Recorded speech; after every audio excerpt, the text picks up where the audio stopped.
বলো হরি হরি বলতে বলতে পাস করে বেরিয়ে গেল শুধু আওয়াজটা, কোনো মৃতদেহ গেল না।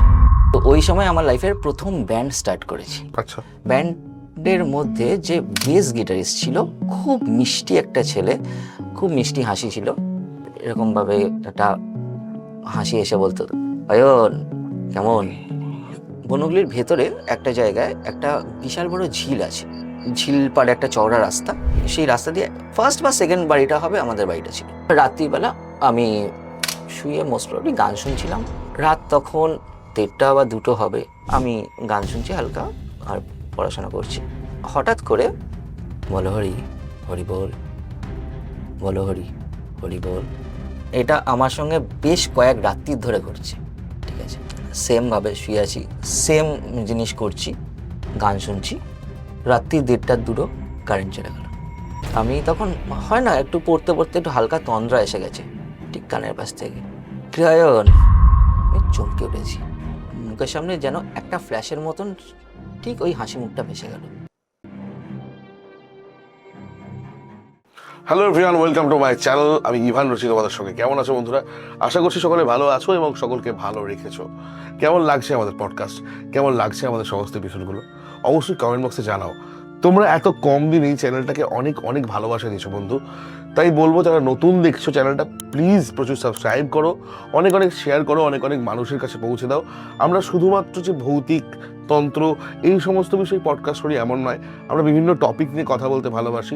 আমাদের চ্যানেলের আগের ভিডিওগুলো দেখলে তোমরা বুঝতে পারবে আমরা নানা টপিকের উপরে আলোচনা করেছি, যে টপিকগুলো তোমরা অনেকে শুনেছো, এবং যারা শোনোনি বা দেখোনি তারা অবশ্যই গিয়ে দেখো। এবং আজ তোমরা কে কোথা থেকে ভিডিওটা দেখছো অবশ্যই জানাতে ভুলো না। আজকের এপিসোডটা অবশ্যই খুব টান জমাটি হতে চলেছে। আজকে এপিসোডে আমরা একটু ঘটনা শুনবো। অন্যদিন যে মানুষটা ক্যামেরার পিছন দিকে থাকে, আজকে সেই মানুষটা আমার কাছে গেস্ট হিসেবে আছে, তার থেকে শুনবো। আর আমি জানি তোমাদের ঘটনাটা খুব ভালো লাগবে। যারা আমার থেকে যে কোনো স্পিরিচুয়াল বিষয়ে যোগাযোগ করতে চাও, কোনো তন্ত্র রিলেটেড হেল্প, কোনো অ্যাস্ট্রোলজিক্যাল রেমেডির হেল্প, তারা যোগাযোগ করো 6289858577 এই নম্বরে। যারা আমার কাছে গেস্ট হিসেবে আমার পডকাস্টে এসে যে জীবনের ঘটনা শোনাতে চাও, বা যদি কোনো তান্ত্রিক অ্যাস্ট্রোলজার তার সাধন মার্গের কথা শোনাতে চান, তারা অবশ্যই যোগাযোগ করুন স্ক্রিনে দেওয়া নাম্বার 6289858577 এই নম্বরে। আশা করছি আজকের এপিসোডটা সকলের খুব ভালো লাগবে। আবারও বলছি, সকলে কমেন্ট করো, জানাও কে কোথা থেকে দেখছো। শুরু করছি আজকের এপিসোড। সরাসরি যাবো আনন্দের কাছে। আনন্দা, বলো। অনেকদিন বাদে। অনেকদিন বাদে কি প্রথমবার? অনেকদিন বাদে ক্যামেরার সামনে। ক্যামেরার সামনে, যাই হোক, ক্যামেরার পিছনে সময় কাটে। হ্যাঁ, আজকের পডকাস্টটা খুব র পডকাস্ট হবে বন্ধুরা, একদম। কারণ অনন্দা যেহেতু আছো, তোমার সাথে কি ফর্মালিটি করবো। হ্যাঁ, একদম একদম। তো তুমি এর আগে অনেক জায়গায় ঘটনা শেয়ার করেছো নিজের জীবনের, সেগুলো অলরেডি হিট হয়েছে, অনেক মানুষ শুনেছে। প্রেত কথায় তুমি এসেছো, কৌস্তর আড্ডায় তুমি এসেছো, তো দুই ভাই চ্যানেলে তুমি গেছো, আরেক ভাই চ্যানেলটা বাকি ছিল। তো শুনি আজকে ঘটনাটা, শুনি প্রথমে একটু ছোটো করে। একদম। আচ্ছা, অনন্দার ডিসক্রিপশনটা একটু দিয়ে রাখি। অনন্দা নিজে একজন খুব ভালো মিউজিশিয়ান, প্রোডাকশন করতে পারে, খুব ভালো মিউজিক অ্যারেঞ্জ করতে পারে, কম্পোজ করতে পারে। অনন্দার নিজে খুব ভালো কিবোর্ডিস্ট, গিটারিস্ট। অনন্দা এডিটিং খুব সুন্দর করে, অডিও যে সাউন্ড এডিটিং হয় সেই এডিটিং খুব ভালো করে। তার পারিপার্শ্বিক এখন আমার যে ডিওপি, আমার যে এই চ্যানেলের যে ডিরেকশন সেগমেন্টে রয়েছে কৌশিকের সাথে এখন অ্যাসিস্ট করছে, কৌশিককে আমার এই চ্যানেলের জন্য কাজ করছে। তো খুব ভালো করে আমরা সবাই একটা টিম হিসেবে জমিয়ে কাজ করি, ভালোভাবে কাজ করি, তোমাদের সামনে ভিডিওগুলো তুলে ধরি। তাই তোমরা একটু শেয়ার না করলে ভালো লাগে না। ভিউজ যাক, এই ভিডিওটা একটু চাইবো। যাই হোক, চলো শুরু করা যাক। অনন্দা, ঘটনায় চলে যাই সোজাসুজি। তো আজকে যে ঘটনাটা বলছি, এই ঘটনাটা অলমোস্ট আমি যখন ক্লাস 12 থেকে ফার্স্ট ইয়ারে উঠেছি, সেটা বহু দিন হয়ে গেছে, বহু বছর হয়ে গেছে। তো তুমি এখন পুরো তো আমি বেশ কিন্তু বিয়ে করেনি, সিঙ্গেল আছে এখনো। আর একটা প্রমোশন করে দিলাম তো। না, ধন্যবাদ। বলো ঘটনাটা সেই সময়ের। তো আমি হয়তো কিছুটা টাইমলাইন আমি একটু গুলিয়ে ফেলতে পারি, কিন্তু ভিজুয়ালগুলো আজও খুব স্পষ্ট চোখে। ওই সময় যেমন সবাইকে বললি যে আমি মিউজিশিয়ান, তো ওই সময় আমার লাইফের প্রথম ব্যান্ড স্টার্ট করেছি। আচ্ছা, ঠিক আছে। ব্যান্ডের যে ভোকালিস্ট, সে আমার সেই সময় গার্লফ্রেন্ড ছিল। ঠিক আছে। আর ব্যান্ডের মধ্যে যে বেস গিটারিস্ট ছিল, খুব মিষ্টি একটা ছেলে, আমি সেই নামটাই উজ্জ্ব রাখছি। ঠিক আছে। সেই মিষ্টি একটা ছেলে, তাকে আমি বেসিস্ট বলেই বলছি। ঠিক আছে। তো ঘটনাটা শুরু হয় হচ্ছে সেই ছেলেটি একটু ড্রাগ এডিক্টেড ছিল। মানে ড্রাগ মানে প্রপার ড্রাগ, প্রপার, আচ্ছা আচ্ছা, ঠিক আছে, ড্রাগ এডিক্টেড ছিল। আর আমরা একটা জিনিস, মানে এটা অন ক্যামেরা বলা কথাটা ঠিক জানি না, কিন্তু সেই সময় মিউজিশিয়ানসদের মধ্যে এই ড্রাগসের প্রবণতাটা খুব চলে এসেছে। একটা সময় চলেছিল গাঁজা, হ্যাঁ। মানে আমি রক মিউজিক করি মানেই আমাকে হেলে থাকতে হবে, Exactly. নেশা করতে হবে। Exactly. হ্যাঁ। তো সেই ট্রেন্ডে সেও গা ভাসিয়ে দিয়েছিল, অ্যান্ড তারপর যা হয় সেখান থেকে আর বেরোতে পারেনি। তো সে প্রচণ্ডই নেশাতে থাকতো সবসময়, বাজানোর সময় ছাড়া মোটামুটি। একটা দিন এরকম হয়, সে সেই নেশাগ্রস্ত অবস্থাতেই বিটি রোড ক্রস করছিল। আচ্ছা, ঠিক আছে, বিটি রোড ক্রস করার সময় সে ছিল একজন গার্জিয়ানের সঙ্গে, লোকাল গার্জিয়ানের সঙ্গে ছিল, হয়তো মেবি তার কাকিমা হবে এরকম কেউ। তো বিটি রোড ক্রস করার সময় সে হাফ রাস্তা পর্যন্ত পৌঁছেছে, আর তখনও পর্যন্ত সেই কাকিমা ক্রস করে উঠতে পারেনি। তো সে না পেছন দিকে দিয়েছে দুম করে। তো ওই রকম ঘুরে তাকাতে গিয়ে একটা পা বাড়িয়েছে, আর একটা 407 ওকে মেরে দেয়। ঠিক আছে, মানে মেরে দেয় মানে একদম মানে সজোরে এসে মারে, কারণ 407টা তো স্পিডে আসছে। আর সে জাস্ট পাটা, মানে বিটি রোড মানে এটা কোনখানটা? এটা হচ্ছে জায়গাটা হচ্ছে বনহুগলি। হুগলি, তাই তো? বনহুগলি। বনহুগলি হচ্ছে ডানলপের আগে আইএসআই ইনস্টিটিউট, হ্যাঁ হ্যাঁ হ্যাঁ হ্যাঁ। তার আগে যে স্টপেজটা সেটা আচ্ছা, হচ্ছে আচ্ছা। বনহুগলি। মানে ঘটনাটা বেসিক্যালি বনহুগলিকে কেন্দ্র করে। হ্যাঁ, নর্থ কলকাতা একদম। ঠিক আছে, ও বনহুগলিটা ক্রস করছিল। ক্রস করার সময় হাফ রাস্তা ক্রস করে বাদবাকিটা পেরিয়ে যাবে এরকম সময় ওই কাকিমা হঠাৎ করে ডাকে। সে মানে সে পেরোতে পারছে না বলে সেরকম ডেকে দিয়েছে দুম করে, আর ওরকমভাবে পেছন দিকে তাকিয়েছে, আর তাকাতে তাকাতে পাটা বাড়িয়ে ফেলেছে একদম। মানে পরবর্তীকালে ওখানে লোকাল যারা ছিল তাদের কাছ থেকে শুনতে পাই যে যা হয় না, মানে এক জায়গায় মেরেছে, সেখান থেকে আরেকটা রাস্তার পাড়ে গিয়ে ছিটকে হ্যাঁ, গেছে। স্বাভাবিক, অত জোরে গতির বলেছে। জোরে তো পড়বেই এটা। স্পট হয়নি, ওখান থেকে আরজি করে নিয়ে যাওয়া হয়, নিয়ে যেতে যেতে মারা গেছিল। ঘটনাটা শুরু হয় তারপর থেকে। প্রথম কথা হচ্ছে, খুব ভালো বললাম প্রথমেই যে খুব মিষ্টি ছেলে ছিল। মিষ্টি ছেলে বলতে হাসিটা খুব মিষ্টি ছিল তার। ঠিক আছে, আমার পুরনো বন্ধু বান্ধবরা যদি এই পডকাস্টটা কেউ দেখে, তারা অনেকেই তার ছেলেটার নামটা জানে। আমি যেহেতু নাম এখানে মেনশন করছি না, তারা জানে। খুব মিষ্টি হাসি ছিল, আর এরকমভাবে একটা হাসি এসে বলতো, অয়ন কেমন? ঠিক আছে, তো ওইটা না একটা এফেক্ট ফেলেছিল আমার মনে। ব্যান্ডমেট যেহেতু সারাদিন ওই সময় আমরা রিহার্সাল, কারণ এটা আমি বলছি যখন আমি 12 পরীক্ষা দিয়েছি, রেজাল্ট বেরোবে, কলেজে ভর্তি হবো, এই সময়টা সারাদিন ফাটিয়ে মিউজিক করেছে। তো ওই সময়টা আমরা একসঙ্গে সবসময় কাটাতাম। হঠাৎ করে এরকম একটা ইনসিডেন্ট, মানে আমি যখন হয়তো কোথা থেকে ফিরছি, আমার কাছে ফোনটা আসে যে এরকম হয়েছে, হসপিটাল থেকে নিয়ে আসা হচ্ছে। অনেকটা দেরি করেই আমার কাছে ফোনটা আসে। তো আমরা দেখতে যাই, স্বাভাবিক ব্যাপার, খুব একটা সহ্য করতে পারি না দৃশ্যটাকে। পরবর্তীকালে যেগুলো হয়, অন্তিম ক্রিয়া সব হয়। এর বেশ কিছুদিন পরের ঘটনা বলছি। এর বেশ কিছুদিন পরে আমার রুমের একটু ডেসক্রিপশন দিই, কারণ এই ঘটনাটা পুরোটাই এবার আমার রুমে। তৎকালীন রুম যেটা, হ্যাঁ, যেখানে আমি থাকতাম। বনহুগলির ভেতরে একটা জায়গায় একটা বিশাল বড় ঝিল আছে। ঠিক আছে, ঝিল পাড়ে একটা চওড়া রাস্তা, তার পাশে মানে সেই রাস্তা দিয়ে ফার্স্ট বা সেকেন্ড বাড়িটা হবে আমাদের বাড়িটা ছিল। ঠিক আছে, বাড়ির নিচে তখন বাজার বসতো। এখন বাজার নেই, রিসেন্টলি আমি গেছি, দেখলাম অনেক কিছু ডেভেলপ হয়ে গেছে, চেঞ্জ হয়ে গেছে অনেক কিছু। ওই সময় বাড়ির ঠিক নিচে একটা বাজার বসতো। তো বাড়িতে মানে আমার অ্যাপার্টমেন্টে ঢুকে আমার রুমটাই ছিল একদম সাইডে। ঠিক আছে, ওখান থেকে বেশ কিছুটা গ্যাপে গিয়ে ওই রাস্তাটা দেখা, মানে এবার যেহেতু নিচে বাজার, সামনে বেশ কিছুটা গাছ, আবঝা রাস্তাটা দেখা যায় গাছের ফাঁক দিয়ে, কিন্তু দূরে নয় সেটা। মানে যে রাস্তা অ্যাক্সিডেন্ট ঘটেছিল না, এটা বলছি আমার বাড়ির সামনে, তোমার বাড়ির ঝিলপাড়ের রাস্তাটা। ডেসক্রিপশনটা দিয়ে রাখছি, কারণ হচ্ছে এটা এরপরে আসবে। ঠিক আছে, আমার রুমের জানলা থেকে, আর আমার রুমটা যদি এরকম একটা রুম হয়, ঠিক এইখান দিয়ে এন্ট্রান্স। ঠিক আছে, এইখানটা আমার বিছানা, ঠিক এই কর্নারে একটা দরজা আছে, ওখান থেকে একটা লম্বা বারান্দা চলে যাচ্ছে। ঠিক আছে, এইখানে একটা জানলা, এখান থেকে দরজা হয়ে বারান্দা চলে যাচ্ছে, আর এই বরাবর পুরো হচ্ছে এটা ওই ঝিলপাড় আর রাস্তাটা। ঠিক ঠিক আছে। তো আমি জানলা থেকে পুরোটা দেখতে না পেলেও বারান্দার সামনে থেকে বা আমার দরজার সামনে থেকে পুরোটা দেখতে, হ্যাঁ অবশ্যই, হ্যাঁ। ঠিক আছে। রাত্রিবেলা আমি শুয়ে মোস্ট প্রবাবলি গান শুনছিলাম, আর তখন তো বিশেষ কিছু করার নেই, তো গল্পের বই ফই পড়ছিলাম, এসব করছিলাম। ও তখন ইনফ্যাক্ট আরও কিছু করছিলাম, সেটা হচ্ছে এন্ট্রান্স এক্সামের প্রিপারেশান নিচ্ছিলাম, যেহেতু 12-এ পরীক্ষা হয়ে গেছে। তো রাত তখন 1:30 বা 2টো হবে, এক্স্যাক্ট খেয়াল নেই, কিন্তু ওরকমই হবে। হঠাৎ মানে গভীর রাত একদম। গভীর রাত, আর ওইসব জায়গায় ওইসব সময় আজ থেকে মানে 10-12 বছর আগেকার ঘটনা বলছি, আরো বেশি। তো আমি ইনফ্যাক্ট বলছি এটা 2006-এর ঘটনা। 10-12 বছর আগে কি বলছো তুমি? সেটাই নিজেই খুব কম বয়সী মনে করে ফেলেছি নাকি? 10-12 বছর আগে মানে আমরাই তখন কলেজে পড়ছি। না, এটা 2006 মানে হচ্ছে 20 বছর আগের ঘটনা। তো ও খুবই শান্তশিষ্ট নিরিবিলি হয়ে যেত ওই সময়টা, ওই সব জায়গাগুলো, বিশেষ করে যেহেতু একটা বড় ঝিলপাড়টা একদমই শান্তশিষ্ট, মানে হয়তো পিন পড়লেও আওয়াজ পাওয়া যায়, আর দূর থেকে পাখি ফাঁকির ডাক ভেসে আসে। তো সময়টা হচ্ছে শীতকাল, ঠিক আছে। শীত আসবে করছে, শীতকাল এক্স্যাক্টলি না, নভেম্বরের দিকে শীত আসবে করছে। তো দরজাটা বন্ধ রয়েছে, জানলাটা খোলা রয়েছে হালকা করে, আর আমি গান শুনছি হালকা আর পড়াশোনা করছি।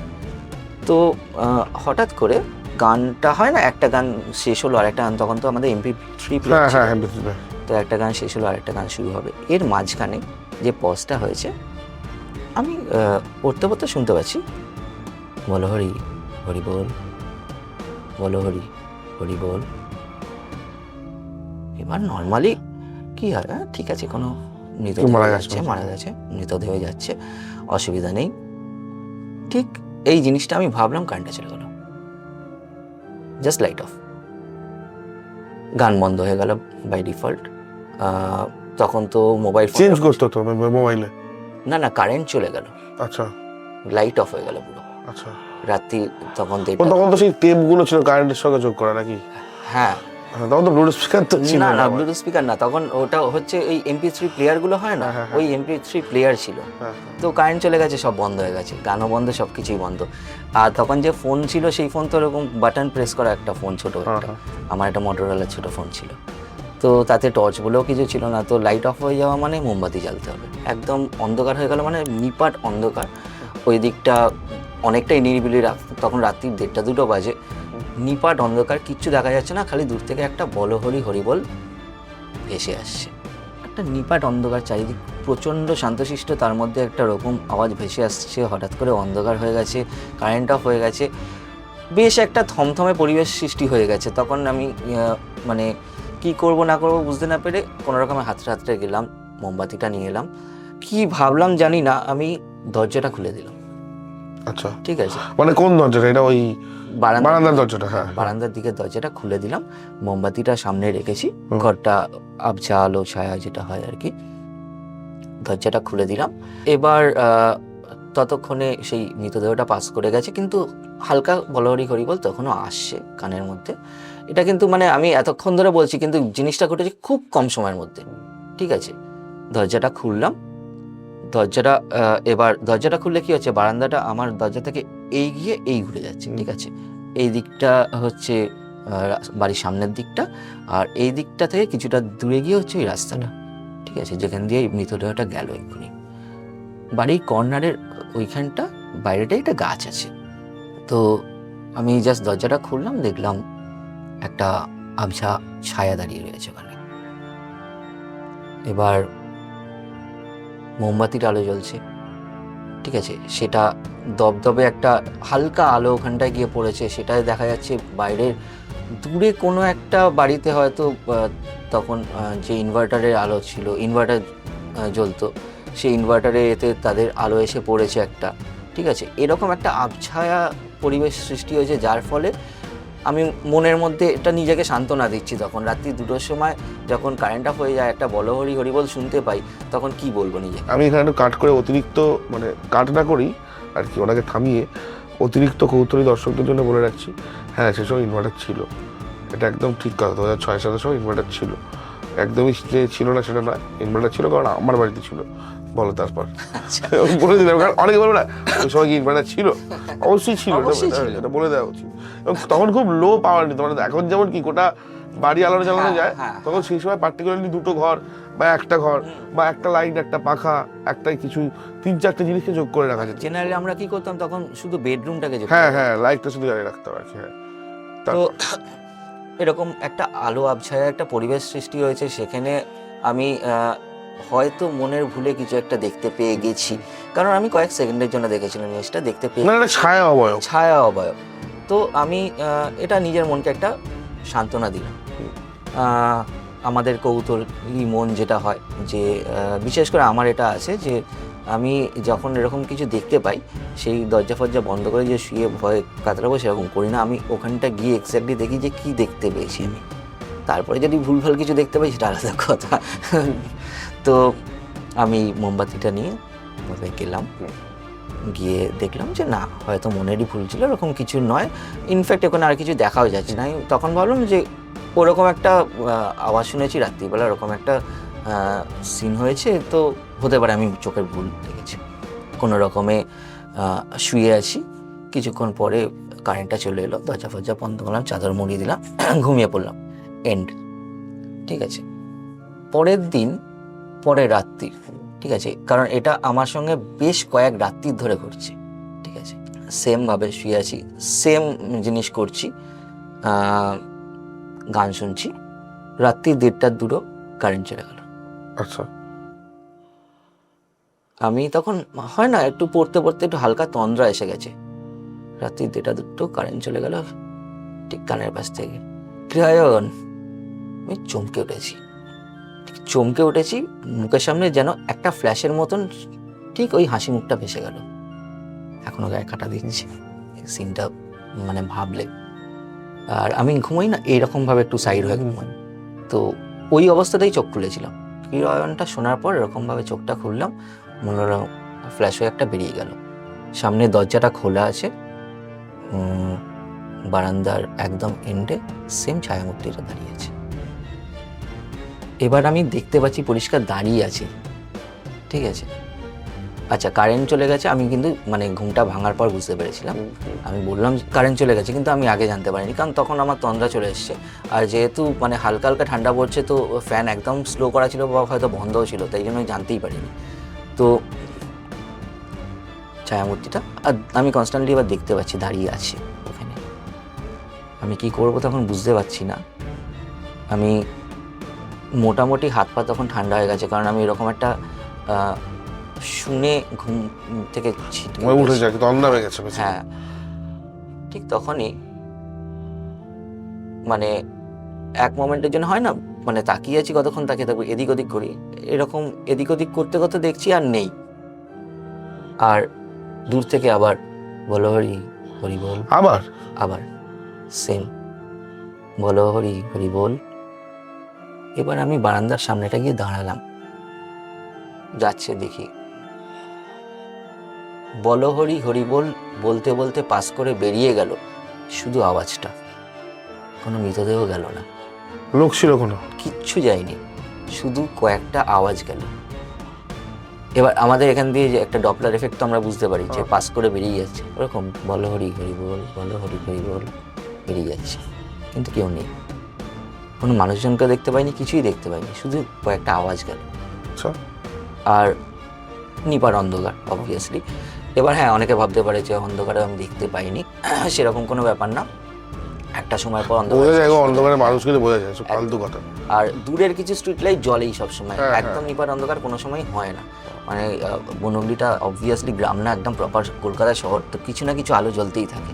ঠিক আছে, তো এবার কি করব বুঝতে পারছি না, আমি কোনটা ঠিক কোনটা ভুল, কি দেখছি কি দেখছি না, হ্যাঁ কি শুনছি এবার বুঝতে পারছি না। কারণ আগের দিন যখন শুনেছিলাম আওয়াজটা, তারপরে কারেন্টটা চলে গেছিলো, তখন তো আমি আর দেখতে যাইনি যে মৃতদেহ পাস করছে, আমি কেনই বা রাত্রি 1:30টার সময় দেখবো।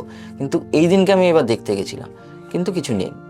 তার কিছুক্ষণের মধ্যেই মানে হঠাৎ করে দেখলাম কারেন্টটা চলে এলো, আওয়াজটা আস্তে আস্তে মিলিয়ে গেল, কারেন্টটা চলে এলো, রাস্তার আলোটাও জ্বলে উঠলো। আর তখনকার দিনে তো সেই টাংস্টেন লাইটটাই টুপি দেওয়া, হ্যাঁ, খুব ধীরে ধীরে জ্বলে উঠতো। তো এরকম ধীরে ধীরে জ্বলে উঠলো। আমি ঘরে এলাম, দরজা ফরজা বন্ধ করে চাদর মুড়ি দিয়ে শুয়ে পড়লাম। কিন্তু এবার মনে ভয় ধরেছে যে আমি কি দেখছি। বিশেষ করে ওই আওয়াজটা একবার কানে ভাসছে, দুটো আওয়াজ একসঙ্গে ভাসছে। একটা হচ্ছে ওই বলো হরি হরি বল, আর কিরে আয়ন, ঠিক এই কথাটা। আমি মায়ের নাম করতে করতেই ঘুমিয়ে পড়লাম, কিছু করার তো নেই। মায়ের নাম করতে করতে ঘুমিয়ে পড়লাম। তারপরের দিন আমার বাড়িতে কিছু বন্ধুরা ছিল, ঠিক আছে। সেদিনকে কিছু হয়নি, না কোনো কারেন্ট অফ হয়েছে না কিছু হয়েছে। রাত্রিবেলা আমরা বেশ কিছুক্ষণ ধরে একটু জয়েন্ট স্টাডি করেছি, কারণ বললাম প্রিপারেশন নিচ্ছিলাম এন্ট্রান্সের। জয়েন্ট স্টাডি করেছি একসঙ্গে, অ্যান্ড তারপরে ঘুমিয়ে পড়েছি। সকালবেলা সে চলে গেছে, কিছু হয়নি। তারপরের দিন রাত্রিবেলা সেদিনকে এবার আমি জেগে, কারণ এবার আমার ভয় লাগছে, এবার ভয় পেয়েছি, এবার আমার ভয় লাগছে যে আমি পরপর দুদিন এরকম একটা জিনিস শুনলাম, একটা জিনিস দেখলাম, অ্যান্ড যেদিনকে আমার বাড়িতে কেউ থাকলো সেদিনকে কিছু হলো না। তাহলে কি ওটা মনের ভুল ছিল নাকি কি হচ্ছে? এবার অজানা আতঙ্ক, কারণ আমি কি দেখছি সেটা আমি জানি না, ঠিক আছে। পুরোটাই এবার অজানা আতঙ্ক। পরের দিন রাত্রিবেলা এরকম টাইমটা দেখে নিতে হবে, ওরকমই হবে, 1টা-1:30টাই হবে। চারিদিক শান্ত, কারেন্ট আছে। আমি গান চালাইনি, কারণ এবার আমাকে শুনতে হবে পুরো জিনিসটা, মাথার মধ্যে চলে যাচ্ছে। অঙ্ক করছিলাম শুয়ে, বলো হরি হরি বল, আবার আবার পরপর 3 দিন মারা যাচ্ছে। কত মানুষ মারা যাচ্ছে, আর মানে যেগুলো যাচ্ছে সেগুলো তো আশেপাশের বাড়ি থেকেই হবে, তো এরকম তো কোনো খবরও পাচ্ছি না পরের দিন উঠে যে এই বাড়ি কেউ মারা গেছে, এই কাকু বা এই কাকিমা, এই দাদু দিদিমা কেউ মারা যাচ্ছে। তো কোত্থেকে আসছে এত মৃতদেহ, কারা মারা যাচ্ছে, এইটা মানে মাথার মধ্যে আমার চলছে। ভাবতে ভাবতে কারেন্টটা গেল। আবার এবার পুরো বলো হরি হরিবলটা মনে হচ্ছে আমার ঘর থেকে আসছে, মনে হচ্ছে কেউ ওই বারান্দাটা দিয়ে হাঁটতে হাঁটতে মারাটা নিয়ে আসছে। মোটামুটি কাছাকাছি চলে এসছে আওয়াজটা। বাঁদিকে আমার জানলা, ঠিক আছে। আমি এইরকম যদি বসে থাকি, এইখানটা হচ্ছে দরজাটা, এইখানটা হচ্ছে জানলাটা, ঠিক আছে। আমি এখানে খাটের ওপর বসে অঙ্ক করছি, ঠিক। জানলা থেকে কিরয়ন, আমি মোটামুটি একবার এরকম তাকালাম, অবভিয়াসলি কিছু দেখতে পাইনি, কিন্তু ওই আওয়াজটাই যথেষ্ট আমার জন্য। একবার তাকালাম, জানলাটা দাবাদাব বন্ধ করলাম, থরথর করে কাঁপছি। দরজাটা বন্ধ করেছি, জানলাটা বন্ধ করেছি, থরথর করে কাঁপছি। কারেন্ট অফ আছে। আমি সোজা চলে গেলাম পাশের ঘরে, বাবা মার ঘরে গিয়ে মাকে ডাকলাম কাঁপতে কাঁপতে, মা। বলছে কি হয়েছে? ঘুম জড়ানো করাতে। কি হয়েছে? বাবা উঠেছে। বললাম যে ভয় লাগছে। বলছে তোর ভয় লাগছে? কারণ আমি মানে একদম ছোটবেলা থেকে আমি ভয় পাই না জেনারেলি। হ্যাঁ মানে চমকে যেতে পারি, কিন্তু এরকম যে ভয়ের একটা পরিবেশ সৃষ্টি হবে, ভয় পাবো, এরকম কোনোদিন হয় না। তো মা বলছে তোর ভয় লাগছে? কিসে ভয় লাগছে? কি হয়েছে? ঘুম চোখেই বলছে। বলছে কিছু না, আমি তোমাদের এখানে শোবো। হ্যাঁ শো না, যা বালিশ নিয়ে। আমি বালিশ আনতে যাবো না, আমি এখানে শুয়ে পড়ছি। না, কোনো রকমের বাবা মার মাঝখানে ঢুকে, ওটাই সব থেকে সেফেস্ট জায়গা, এরকম একটা মনে করে ওখানে শুয়ে পড়লাম। ওখানে জাস্ট ঢুকলাম, কারেন্টটা চলে এলো। কারণ কারেন্টটা চলে এলো কী করে বুঝতে পারলাম? কারণ আমার ঘরে লাইট আর ফ্যানটা জ্বলে উঠলো। ফ্যান হয়তো নয়, লাইটটা জ্বলে উঠলো। কারেন্ট চলে গেছিলো তো লাইটটা তো অফ করিনি, লাইটটা জ্বলে উঠলো। বাবা আমার ঘরে তো লাইট নেবানো, অবভিয়াসলি তারা ঘুমোচ্ছিল। এবার আমি একটু সাহস করে উঠলাম, উঠে ওই ঘরের লাইটটা, আমার ঘরের লাইটটা অফ করে দিয়ে নাইট ল্যাম্প জ্বালিয়ে এসে কিন্তু বা আমার ঘরেই, ওই ঘরেই ঘুমিয়ে পড়লাম। সেই রাত্রিটা ওখানে শুলাম। রাত্রি শেষ, পরের দিন সকালবেলা এবার ঘুম থেকে ওঠার পর বাবার কাজে বেরিয়ে গেছে। মা আমাকে জিজ্ঞেস করলো যে কি হয়েছে। এবার মাকে আমি জিনিসটা বললাম যে এরকম এরকম ব্যাপার, আমি যেন হ্যাঁ ওর গলা শুনতে পাচ্ছি। তো মা বলছে শুধু গলা শুনতে পাচ্ছিস, মানে আর কিছু দেখছিস বা এরকম কিছু? বললাম যে না, আমি বুঝতে পারছি না আমি দেখছি কিনা, আমার মনের ভুল কি চোখের ভুল কি হচ্ছে আমি বুঝতে পারছি না। তো আমি খুব কনফিউজড ব্যাপারটাকে নিয়ে। মা বললো বেশি ভাবিস না, খুব ভালোবাসতিস, তোদের খুব কাছের মানুষ ছিল, এগুলো হয়। আর এখনো তো শ্রাদ্ধ হয়নি, তো পুরো ঘটনাটা তার মধ্যেই ঘটছে। এখনো তো শ্রাদ্ধ হয়নি, তো এরকম কিছু হলেও হতে পারে, কিন্তু ভয় পাস না। তো বললাম যে না ঠিক আছে। বাবাও এসে রাত্রিবেলা অফিস থেকে ফিরে বাবাও এসে বোঝালো যে এরকম কিছু ভাবিস না, এরকম কিছু না, মায়ের নাম করবি, শুয়ে পড়বি, তারা মায়ের নাম করবি, শুয়ে পড়বি, সব ঠিক হয়ে যাবে। বললাম যে ঠিক আছে, মনোবল বেড়ে গেল একটু তারা মায়ের নাম শুনে। সেই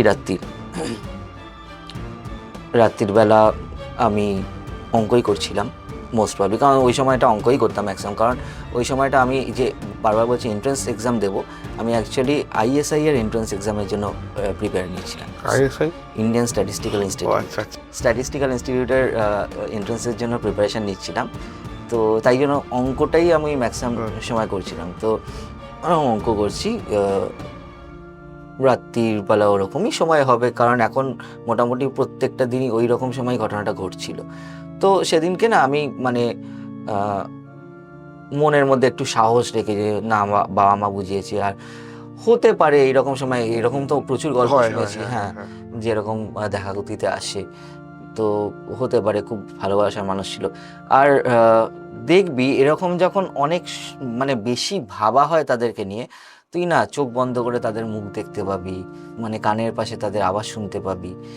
তো আমি এরকমই ভাবতে ভাবতে অঙ্ক করতে করতে বোর হয়ে গেছি, ঘুমিয়ে পড়েছি, তন্দ্রা লেগে গেছে হালকা। তো আমি মনে হচ্ছে মানে স্বপ্নের মধ্যে তাকে, ছেলেটাকে দেখতে পাচ্ছি।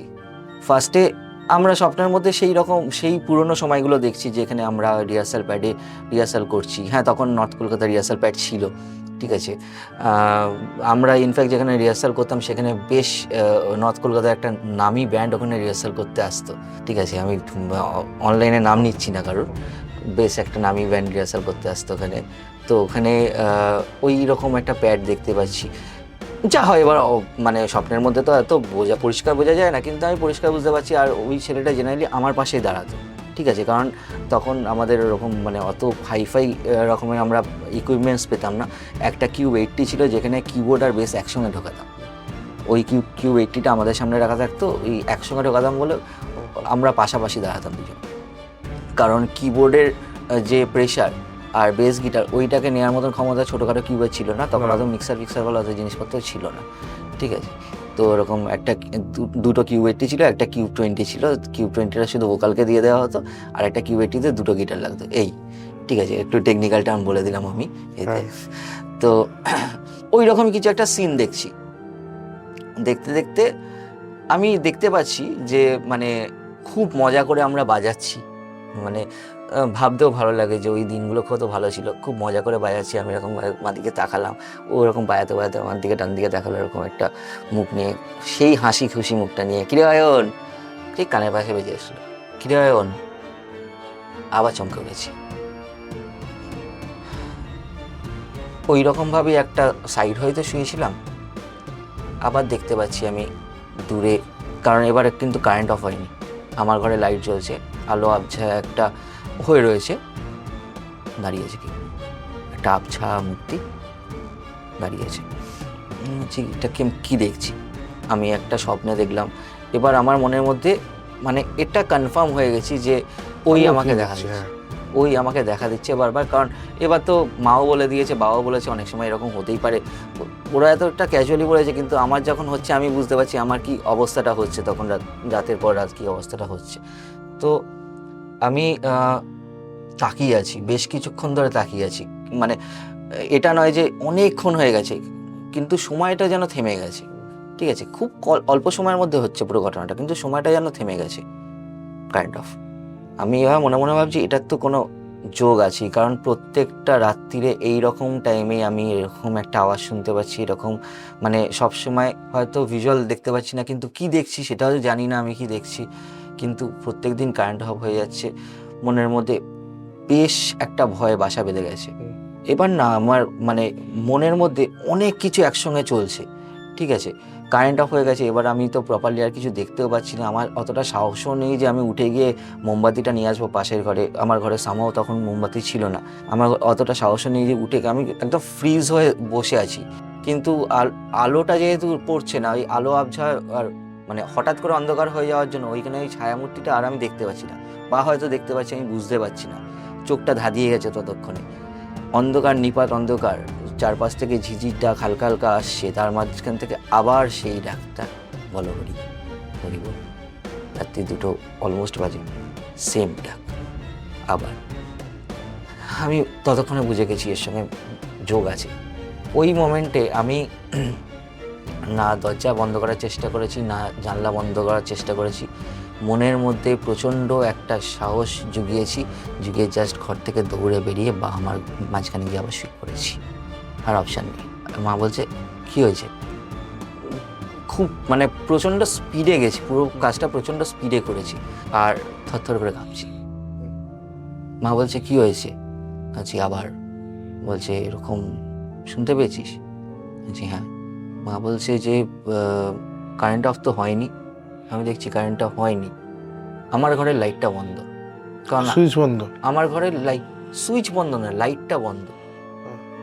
আর আমি ভয়ের মধ্যে এটা খেয়াল করিনি বা দেখার চেষ্টাও করিনি যে বাইরের যে ইয়েগুলো স্ট্রিট লাইটগুলো সেগুলো জ্বলছিল কিনা, সেটা আমি দেখার চেষ্টা করিনি। মানে তখন তো আমি পুরো একটা কিওসের মধ্যে চলে এসেছি, আমি বুঝতেই পারছি না কি হচ্ছে।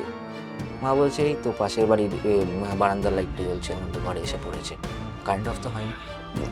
আমার ঘরে তখন তো হ্যাঁ, ইনফ্যাক্ট মানে আমার ঘরে তো লাইট নেবানো, কিন্তু পাখা চলছিল না। শীতকাল হালকা হালকা ঠান্ডা পড়েছে, পাখা চলছিল না, কিন্তু মানে পাশে মশারি টানানো আছে, পাশে দরজাটা খোলা রয়েছে, পেছন দিকে একটা বারান্দা ছিল, তো সেই বারান্দার দিকে দরজাটা খোলা রয়েছে। সেই বারান্দার পাশে যে ফ্ল্যাটটা আছে উপরের ফ্লোরের, ওদের বারান্দায় একটা বাল্ব জ্বলতো, সেই আলোটা এই ঘরে এসে পড়তো, সেই আলোটা পড়ছে নর্মাল। ততক্ষণে আমি সম্বিত ফিরে পেলাম যে হ্যাঁ লাইট অফ তো হয়নি। এবার আমি এই ঘরের লাইট জ্বালালাম বা আমার ঘরের লাইট জ্বালালাম, পাশের ডাইনিং রুমের লাইট জ্বালিয়ে আমার রুমে গেলাম, গিয়ে দেখলাম যে লাইটটা জ্বলছে না, সুইচ অন আছে, লাইটটা জ্বলছে না। বাল্বটা কেটে গেছে, তাহলে ঠিক আছে। মাকে বললাম আমি তোমার ঘরেই শোবো।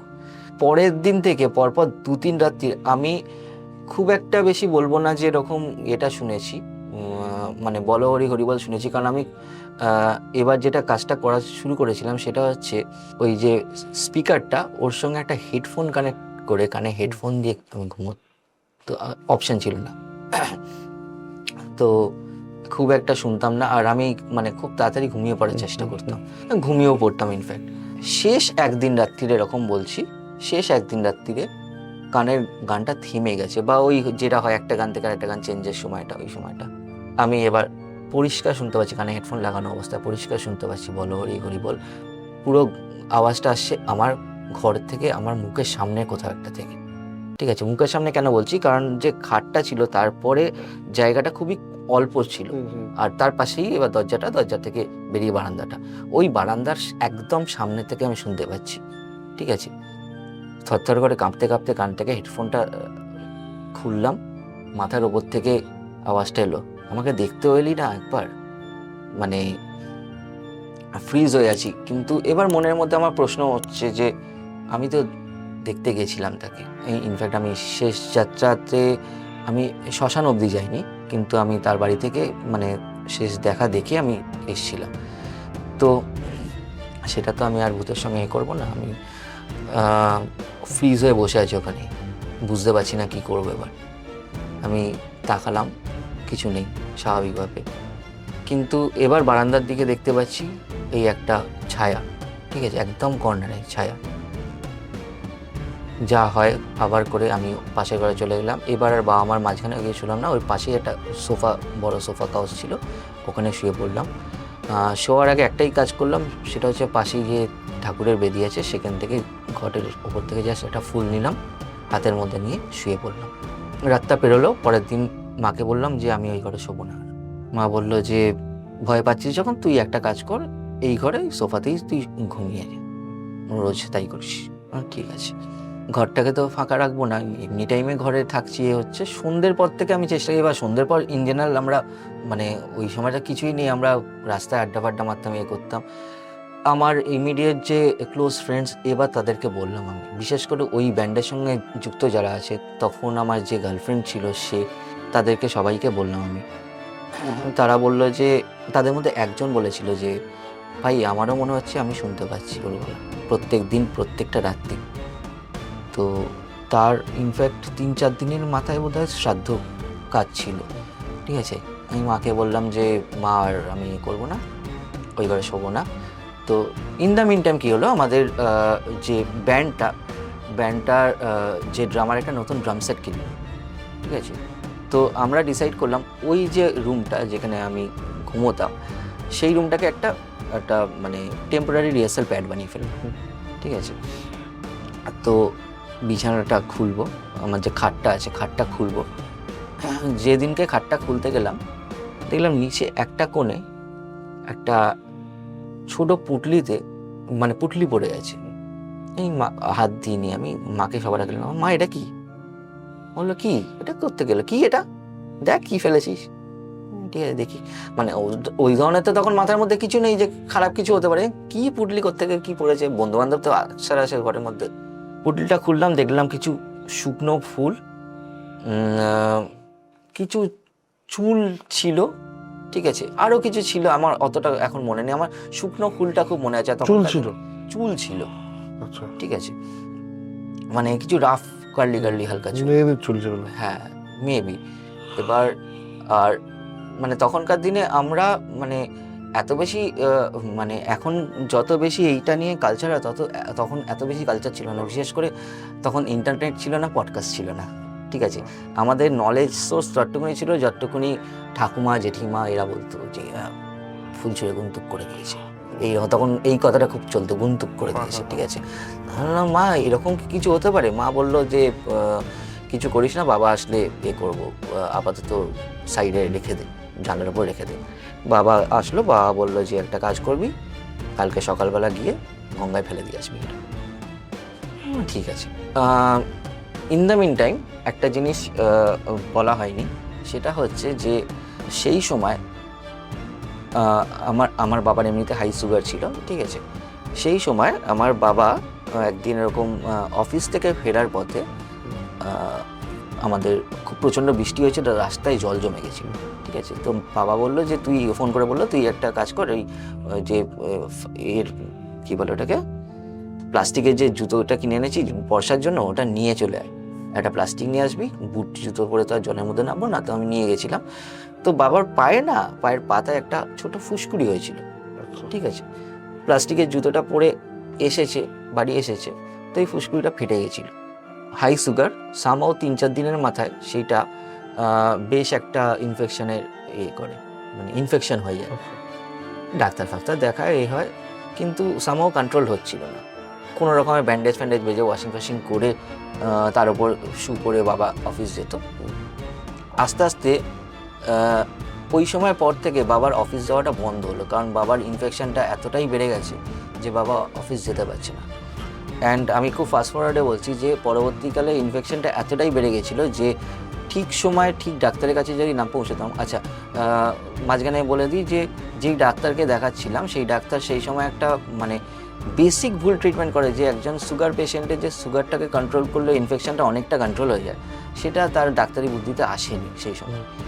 ফলে মানে ওটা পাটা পৌঁছে যাওয়ার স্টেজে চলে গেছিলো। অ্যান্ড অন্য ডাক্তার চেঞ্জ করার পর সেই ডাক্তার একটা মাইনর অপারেশন করেছিল।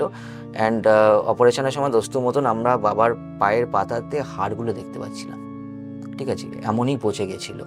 তো বলেছিল আর কিছুদিন হলে হয়তো পাটা কেটে বাদ দিতে হতো। এখান থেকে শুরু হলো। এবার বাবার একের পর এক শরীর খারাপ হতে শুরু করলো। সেটা অনেকটা ফাস্ট ফরওয়ার্ড চলে যাচ্ছি, কিন্তু মানে ওই জায়গা থেকে মানে যখন আমরা ফুলটা পাই তার কিছুদিনের মাথার থেকেই বাবার অফিস যাওয়াটা বন্ধ হয়ে যায়। পরবর্তীকালে এই কাণ্ড কারখানাগুলো হয়। অ্যান্ড তারপরে আমরা মোটামুটি 5-6 মাসের মধ্যে আমরা মানে ততদিন আমাদের ডিসাইডেড হয়ে গেছে যে আমরা এই দিকে শিফট করে যাব। ওটা তো নর্থ কলকাতার ঘটনা বলছি, আমরা সাউথের দিকে শিফট করে যাব, কারণ আমার তখন কলেজে অ্যাডমিশন হয়ে গেছে, আশুতোষ কলেজে অ্যাডমিশন হয়ে গেছে। আর বাবার অফিস ওই সময় মানে বেশ কিছুদিন ব্রেক নেওয়ার পর পাটা যখন আস্তে আস্তে ঠিকের দিকে গেছে, তখন বাবা অফিস চেঞ্জ করেছিল, যেটা পার্ক সার্কাসের ওই তিলজালার ওদিকে কোথাও একটা বাবার অফিস ছিল। তো আমরা পুরো এদিকে শিফট করে যাই, আমরা তিনজন। যতদিন ওই বাড়িতে আমরা ছিলাম ততদিন বাবার পায়ের ওই প্রবলেমটা আস্তে আস্তে ঠিক হয়ে যাওয়ার পরেও বাবার শারীরিক কন্ডিশনটা একটু এদিক ওদিকই হচ্ছিল। অ্যান্ড আমার ভয়টা কিন্তু আমার মনের মধ্যে রয়ে গেছিল, ঠিক আছে। এবার এটা মানে অনেকে ভাববে যে শ্রাদ্ধ হয়ে যাওয়ার পরও কেন হয়েছে, তার জন্যই জিনিসটা বললাম যে হয়তো এটা ওই ভয়টা ছিল না, যেটা আমরা ভাবছিলাম। হয়তো ওকে জোর করে কেউ করাচ্ছে, বা এমন হতে পারে যে ওই সময়টা মানে এমন একটা আমাদের চারপাশে এমন একটা পরিবেশ ক্রিয়েট হয়ে গেছিলো যেখানে যে আশেপাশে আছে, যাকে হয়তো দেখতে পাওয়ার কথা না, তাকে দেখতে পেয়ে গেছি, তার কথা শুনতে পেয়ে গেছি, সে কানেক্ট করে দিয়েছে আমাদের সাথে। ঠিক আছে, কারণ এটা সত্যিকারের ফ্যাক্ট, কারণ তাকে আমরাও খুব ভালোবাসতাম, সে আমাদের খুব ভালোবাসতো। অ্যান্ড আর একজনও অলরেডি বলে দিয়েছে যে তার রাশ খুব হালকা ছিল। ঠিক আছে, তো সে খুব মানে সে বলে দিয়েছিল অলরেডি যেরকম আমিও শুনতে পাচ্ছি, কি দেখতে পাচ্ছি আমি জানি না, কিন্তু আবছা কিছু না কিছু আমি দেখতে পাচ্ছি কনস্ট্যান্টলি, আর আমি শুনতে পাচ্ছি ওর আওয়াজ মাঝে মধ্যে, ঘুমের মধ্যে হোক জেগে থেকে হোক আমি শুনতে পাচ্ছি। তো সেখান থেকে আমি বুঝতে পারলাম যে আমার দেখা বা শোনাটা খুব একটা মিথ্যে না।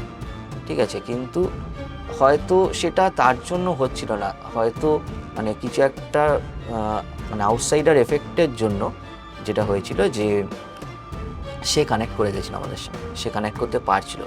কারণ ইন জেনারেল আমার রাশভারী তো আমার দেখতে পাওয়ার কথা নয় কোনো জিনিস, যার জন্য আমি বললাম প্রথম দিকে যে আমি খুব একটা ভয় পাই না। ঠিক আছে, চমকে যাওয়াটা আলাদা কথা, খুব একটা ভয় পাই না। অ্যান্ড তার 6 মাসের মাথায় আমরা এদিকে শিফট করি। ভয়ে তারপরে আর ওই ব্যাপার নিয়ে কিছু ভয় হয়নি। হ্যাঁ, অবশ্যই বাবার হেলথ ডিটেরিয়েট করেছিল পরবর্তীকালে, অবভিয়াসলি তোরা জানিস বাবা মারা যায়, তো ওই হেলথ ডিটেরিয়েট করা ওখান থেকে শুরু হয়েছিল। ঠিক আছে, এই খুব মানে বাস্তবসম্মত একটা ঘটনা। মানে আমি এগুলো মনে করি যে হ্যাঁ, এই ঘটনাগুলোই সম্ভব যেগুলো মানুষের মনের সঙ্গে খেলে দিয়ে চলে যায়। অ্যাকচুয়ালি ওই ডাক ওইভাবে যদি তুই যে বলছো চলে যাচ্ছে, ওটা নিতেই পারবো না রাত্রিবেলা যদি একা হয়। এবং আমি সব থেকে মনে করি যে এনার্জির যে তোমার গল্পে যে এনার্জির যে প্রেজেন্স, সেটাই আমার মনে হয় যে ঘটনাটার একটা ইউএসপি কোথাও গিয়ে। কারণ এখনকার দিনে ম্যাক্সিমাম গল্প যারা বলে বা ঘটনা যারা বলে, সবটাই কেউ গল্পের মতন শোনায়, ঘটনার মতন শোনায় না। কারণ সব কিছু ফিজিক্সের বিরুদ্ধে গিয়ে একটা করার খুব টেন্ডেন্সি আছে। মানে সিলিং থেকে একটা পাশ হয়ে আসছে, উল্টো হয়ে ঝুলছে, সব কিছুতেই তাই হয়। তো যাই হোক, আমার মনে হয় যে আপনাদের ঘটনাটা কেমন লেগেছে সেটা আপনাদের কমেন্ট বক্সে ডিরেক্ট জানানো উচিত। অনন্দাকে আমার চাইলে গেস্ট হিসেবে সেটাও জানান কমেন্টে, অনন্দা তো পেয়েই যাবো সবসময়। যারা আমার সঙ্গে সরাসরি কথা বলতে চান, কোনো তন্ত্র বিষয়ক সাহায্য চাইছেন, কিংবা কোনো অ্যাস্ট্রোলজিক্যাল রেমেডি নিয়ে কথা বলতে চাইছেন, তারা যোগাযোগ করুন 6289858577 এই নাম্বারে। যারা আমার চ্যানেলের পুরনো বন্ধু, তারা অবশ্যই এই ভিডিওটা প্রচুর শেয়ার করুন, কমেন্ট করুন। যারা নতুন বন্ধু, তারা ভিডিওটা প্রচুর শেয়ার করুন, চ্যানেলটা সাবস্ক্রাইব করুন এবং বেল আইকন প্রেস করতে ভুলবেন না। সকলকে আবারও জানাচ্ছি, আরও এরকম এপিসোড দেখতে চ্যানেলটা সাবস্ক্রাইব করুন এবং আমাদের পাশে থাকুন। দেখা হবে নতুন কোনো এপিসোডে নতুন কোনো মানুষের সঙ্গে। আপনি যদি চান আমার সঙ্গে এসে আড্ডা দিতে, 6289858577 এই নাম্বারে যোগাযোগ করুন। আর অবশ্যই বলো, সকলে ভালো থাকুন, সকলকে ভালো রাখুন। দেখা হচ্ছে নতুন কোনো ভিডিওতে, নতুন কোনো এপিসোডে, নতুন মানুষের সঙ্গে। নমস্কার।